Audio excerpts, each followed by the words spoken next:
Hi hello నమస్తే welcome to our channel. నేను సిరి. So అంటే ఇప్పుడు మనకి కల్కి మాన్యా అయితే బాగా నడుస్తుంది. ఇంకా కల్కి మాన్యా తగ్గకముందే జనాలు ఇంకా కల్కి ఫీవర్ నుంచి అది బయటికి రాకముందే స్పిరిట్ ఫీవర్ పట్టేసుకుంది అందరికీ. ఏంటంటే సందీప్ రెడ్డి వంగ గారి సినిమా ప్రభాస్ గారితో స్పిరిట్ అన్ని ఎప్పుడైతే చెప్పారో అప్పటి నుంచి ఏంటంటే అసలు అందులో క్యాస్ట్ అండ్ క్రూ గురించి చాలా అయితే చర్చలు జరుగుతున్నాయి. ఎప్పుడైతే ఇంట్రెస్టింగ్ న్యూస్ ఏంటంటే స్పిరిట్లో ఒక కొరియన్ యాక్టర్ అయితే నటిస్తున్నారు యాజ్ అ విలన్గా అని చెప్పేసి అయితే ఒక వార్త అయితే చక్కర్లు కొడుతుంది. సో ఇందులో ఎంతవరకు వాస్తవం ఉంది, మరి నిజంగానే ఒక కొరియన్ యాక్టర్ మరి ఈ సినిమాలో చేస్తున్నారా లేదా అనేది మనకి వివరించడానికి ఈరోజు మనతో పాటు ఉన్నారు ప్రముఖ సినీ క్రిటిక్ యజ్ఞమూర్తి గారు. నమస్కారం సార్. నమస్తే సిరి. సార్ ఇప్పుడు చూస్తే కల్కి ఫీవరే ఇంకా జనాల్ని వదలలేదు అనుకుంటే అప్పుడే మళ్ళీ స్పిరిట్ ఫీవర్ కూడా పట్టేసింది. ఇప్పుడు ప్రభాస్ నెక్స్ట్ సినిమాలో విలన్గా ఎవరని చెప్పేసి అయితే వార్తలు చాలా పేర్లు వస్తున్నాయి. అందులో ఇంకోటి ఏంటంటే Korean actor, famous Korean actor వచ్చేసి స్పిరిట్ మూవీలో విలన్గా యాక్ట్ చేస్తున్నారు అని చెప్పేసి మరి వార్తలు వస్తున్నాయి. నిజంగానే మరి స్పిరిట్లో కొరియన్ యాక్టర్ రాబోతున్నారంటారా విలన్గా? కల్కి ఎంత పెద్ద హిట్ అయిందో మనందరికీ తెలుసు. రైట్. సో ఇవాళ రేపో 1000 crore గ్రాస్ మూవీగా ఆ క్లబ్లో చేరబోతూ ఉంది. సో దీంతో అంటే ప్రభాస్ కల్కి మేనియా ఒకవైపు, ప్రభాస్ మేనియా ఇంకొక వైపు. సో ప్రభాస్ మరోసారి తను ఎందుకు పాన్ ఇండియా సూపర్ స్టార్ అంటారో అనేది ఈ కల్కి సినిమాతోటి మరోసారి ప్రూవ్ చేశాడు.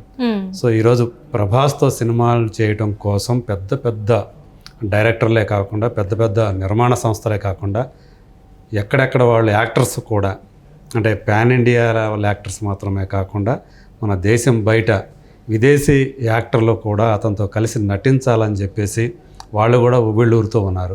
సో అలాంటి ఈరోజు అతను ఒక పాన్ ఇండియా సూపర్ స్టార్ నుంచి గ్లోబల్ లెవెల్కి ఎదిగిపోయాడు కల్కితోటి. సో కల్కి కేవలం ఈరోజు దాన్ని ఇండియన్ సినిమాగా అనటానికి లేదు. సో అంత ఆ రేంజ్లో అది పేరు తెచ్చుకుంది. బహుశా దానికి అంటే అది ఏ థీమ్తో అయితే ఆ సినిమా చేశారో అది మొత్తం ప్రపంచానికంతా వెళ్ళిపోతుందని చెప్పాలి. అంటే రేపు కల్కి అనే ఒక క్యారెక్టర్ ఒకటి ఉంటుంది, మహాభారతం అనేది ఉంది. సో ఈ క్యారెక్టర్లు ఈరోజు ప్రపంచం మొత్తానికి కూడా విశ్వవ్యాప్తం అవుతుంది. అది దాని గురించి సెర్చ్ చేస్తున్నారు. ఈ కర్ణ ఎవరు, ఈ అశ్వత్థామ ఎవరు, ఈ మహాభారతం ఏంటి అని ప్రపంచవ్యాప్తంగా ఈరోజు గూగుల్ సెర్చ్ల్లో అవి కూడా చాలా ముందుంటున్నాయి. సో అలాంటి నేపథ్యంలో ఇప్పుడు మరోసారి ప్రభాస్ నెక్స్ట్ చేసే సినిమాలు ఏంటి అనేవి అందరూ కూడా చర్చించుకుంటున్నారు. ఇమీడియట్గా కల్కి తర్వాత నెక్స్ట్ ఇయర్ రాజాసాబ్ అనేది వస్తుంది ప్రభాస్ది. ఆ తర్వాత అతను స్పిరిట్లో నటించబోతున్నాడు.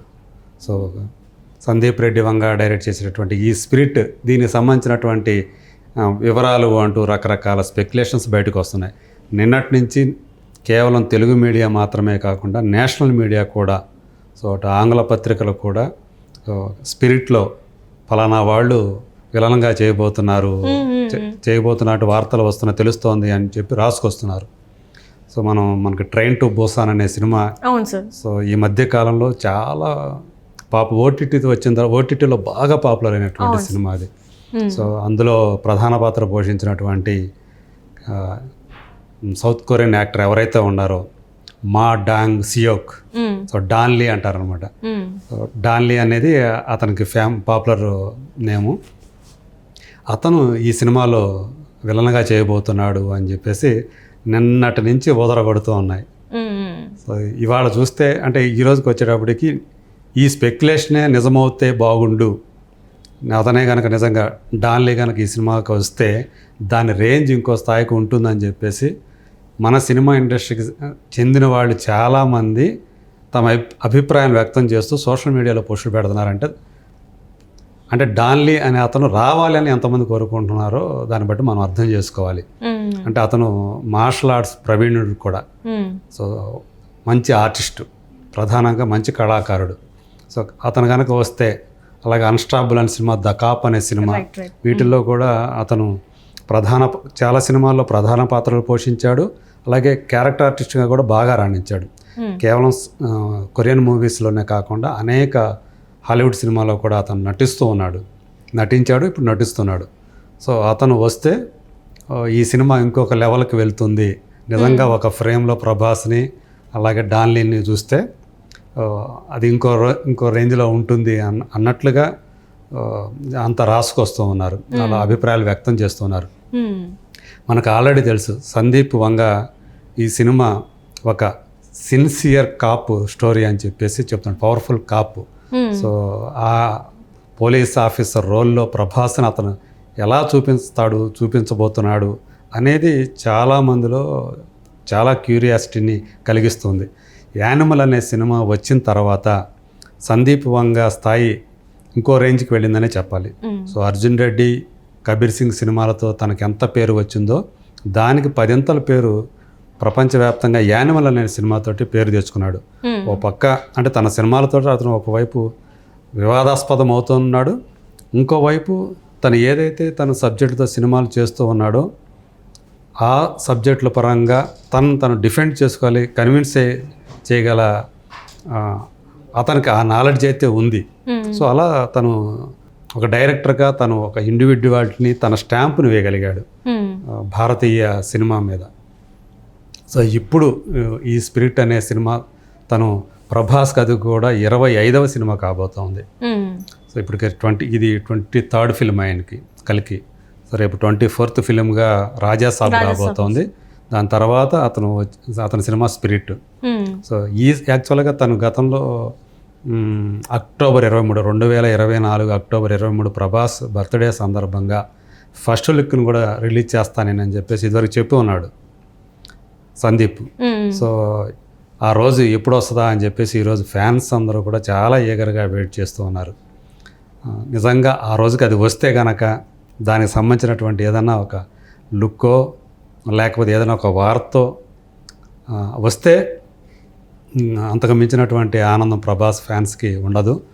సో ఇప్పుడు ఈ సినిమాతోటి 1000 crore క్లబ్లోకి ఎలా చేరబోతున్నాడో కలికి. సో స్పిరిట్ అనేది ఇంకా మరింత హైట్స్ చూసే అవకాశం ఉందని చెప్పుకోవచ్చు. సో ఇంకా మరింతగా మార్కెట్ పరిధి పెరుగుతుంది, మార్కెట్ వాల్యూ పెరుగుతుంది ప్రభాస్ది ఆ సినిమాతోటి. అప్పుడు మనం ఇంకా బెంచ్ మార్కులు కూడా ఎప్పటికప్పుడు మారిపోతూ ఉన్నాయి. అంటే ఇప్పుడు దాకా బాహుబలి అనుకుంటే బాహుబలి 2 వచ్చింది, అదొక బెంచ్ మార్క్ అయింది. తర్వాత RRR వచ్చింది, అదొక బెంచ్ మార్క్ అయింది. ఇప్పుడు కల్కి తోటి ఇంకొకటి ఇట్లా.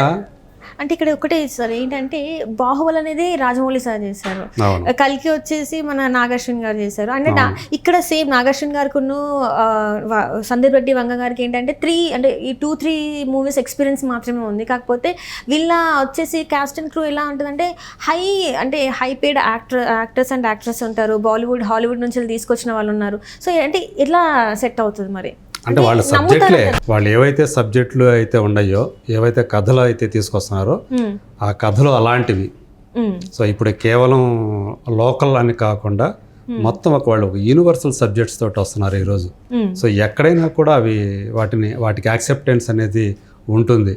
అందుగురించి ఇప్పుడు యానిమల్ అనే ఆ సినిమా మరి నేషనల్ లెవెల్లో ఎలాంటి రేజ్ తీసుకొచ్చిందో మనం చూసాం. సో ఎంత సంచలనం రేపిందో చూసాం దాని కంటెంట్ పరంగా కూడా. సో ఆ కంటెంట్ వల్లే వాళ్ళందరూ కూడా వస్తున్నారు.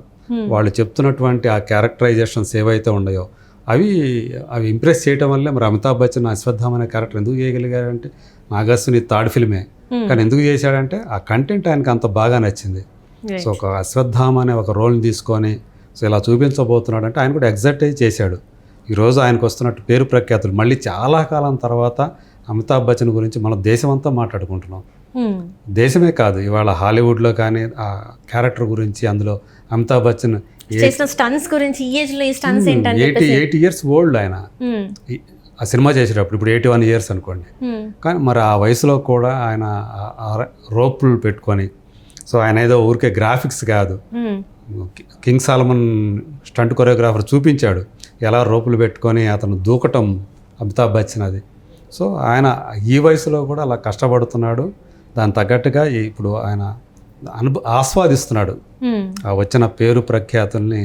అమితాబ్ బచ్చన్ కూడా ఆస్వాదిస్తున్నాడు. అలాగే దీపికా పడుకొనే అది ఏదైనా ఆమె ఏమైనా గ్లామర్ రోల్ ఏమైనా కల్పిస్తుందేమో అని చెప్పి అనుకుంటే కంప్లీట్ డిఫరెంట్. సో ఆమెకి చాలా సినిమాల్లో చూసాం మనం, ఆమె డ్యాన్సులు వేసే పాటలు చాలా చూసాం. ఇలాంటి అసలు ఒక్క సాంగ్ కూడా ఆమెకి అలాంటి పాట లేకుండా కంప్లీట్ గ్లామర్డ్ రోల్ ఆమెది. సో ఆమె ఎంత బాగా రాణించింది ఈ సినిమాలో. అలాగే ప్రభాస్ కూడా ఒక కొత్తగా కనిపించాడు. సో ఇలా అలాంటి కంటెంట్ వల్లే, ఆ సబ్జెక్టుల వల్లే వీళ్ళందరూ కూడా పెద్ద పెద్ద యాక్టర్లు కూడా వీటిలో రావడానికి ఉత్సాహం చూపిస్తున్నారు. రేపు స్పిరిట్లో కూడా అదే నేను అనుకోవడం, ఒకవేళ అది నిజమైతే కనుక, డాన్లీ రావటం ఇందులో కనుక నిజమైతే కనుక, ఖచ్చితంగా మళ్ళీ మన తెలుగు సినిమా స్టాండర్డ్ అనేది ఇంకా ఇంకో రేంజ్కి, ఇంకో హైట్కి పెడుతుందని చెప్పుకోవాలి. Right sir, right. Thank you so much. Thank you.